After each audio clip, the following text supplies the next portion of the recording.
see trees of green.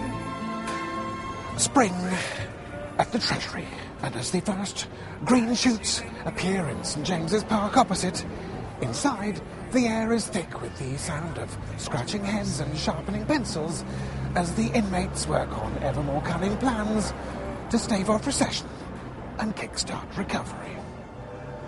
Alistair Darling and Gordon Brown have promised to do whatever it takes to get Britain through these exceptionally difficult economic circumstances. Global problems require Scottish solutions. Well, I'm Scottish, so here's my solution. This weekend, once again, it's time for Britain's 3 million plus self-employed to pay their taxes. Doesn't time fly when you're employing yourself? The second instalment of tax is due in July. So if you want to set aside money to pay that, what do? Well, you can put it in a bank, in a building society, in a hedge fund, or even on the stock exchange, which is broadly equivalent to finding something in the 240 at Haydock. So here's the thing. Why doesn't the Treasury encourage those who are willing and can afford to pay their tax 6 months to a year early? After all, if the Chancellor can take 2.5% off VAT to encourage spending, why not take a small percentage off tax in return for getting it early? No, don't switch off. Bear with me on this. I'm not mad. I see skies of blue and clouds of white. A preliminary calculation carried out on the back of this envelope shows it could bring in several billions of pounds to the government 6 months ahead of time, at the beginning of a recession when it could potentially do most good. So everybody's happy. The government gets its tax early. Ka-ching! The taxpayers save the bother of looking around for a bank or a building society that might collapse, and the money, instead of sitting around on its bottom doing nothing in a building society, can be put to work straight away in the real economy where it's most needed. Exceptional times require exceptional measures. Of course, we might have to find someone to persuade the government to change legislation, but isn't that what we pay the House of Lords for? Oh, I'm sorry, did I say that out loud?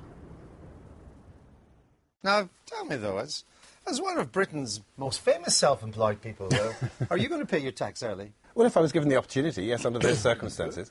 Yeah, because, I mean, I think the thing is... Well, the thing is, I mean, where this came about from is last year, a friend of mine, we were talking about the Icelandic internet thing, and I said, well, why would anyone send their money into an Icelandic internet account? I mean, it's like one step up from replying to one of those Nigerian emails, you know?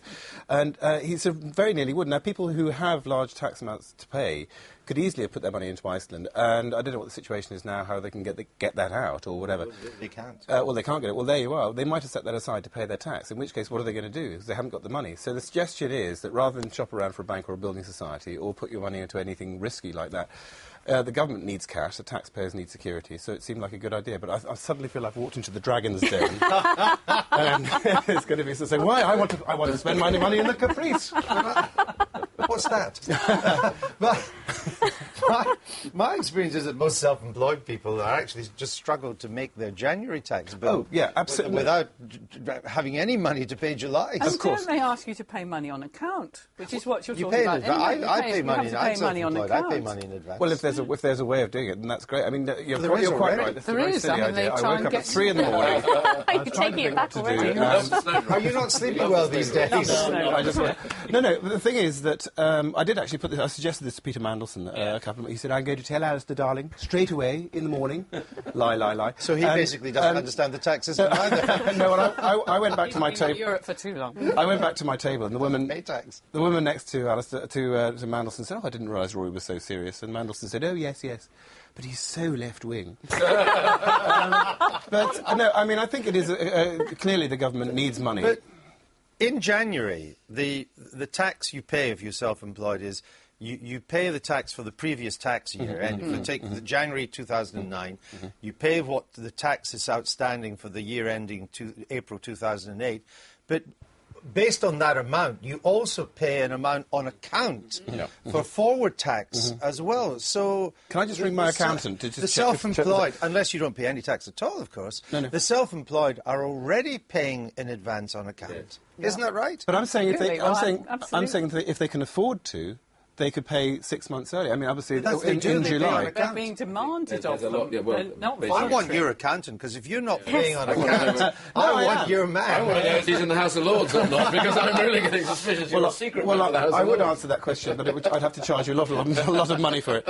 No, but I mean, I know already what tax I'm going to have to pay in July and the following January. What I'm saying is, if you know the amount that you're going to have to pay and you can afford it, because I'm aware, of course, people can't afford it, and they might not have done, but this is money that you have earned already, and a certain amount in advance. But what I'm saying is, if you can afford it, there should be an incentive to do so, which means that, I mean, there is a spike in the government's income in January, I think about sort of an extra When the 14 checks billion when that arrive. comes in, and again in July. And what I'm saying is, if that was brought in early, it could be something like 6 billion, or over a year, 15 billion, which the government is desperate for at the moment. One small objection, sorry.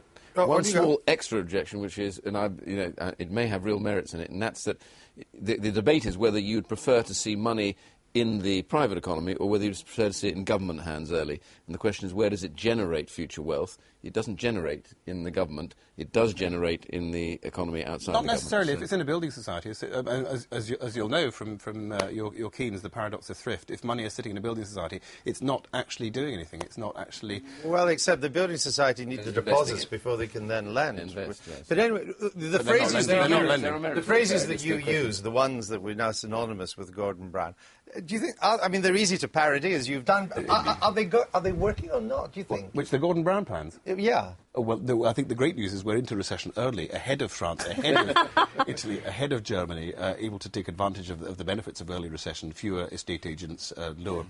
I don't know, who knows? Hang a banker. Does anybody... It really is a pig in a poke at the moment. Yeah, for everybody. But it is, and in America, I mean, there's a huge package going through in America, and I think that's where the problem started, and maybe that's where it'll start to end. I thought it started in Kirkcaldy, but that's different.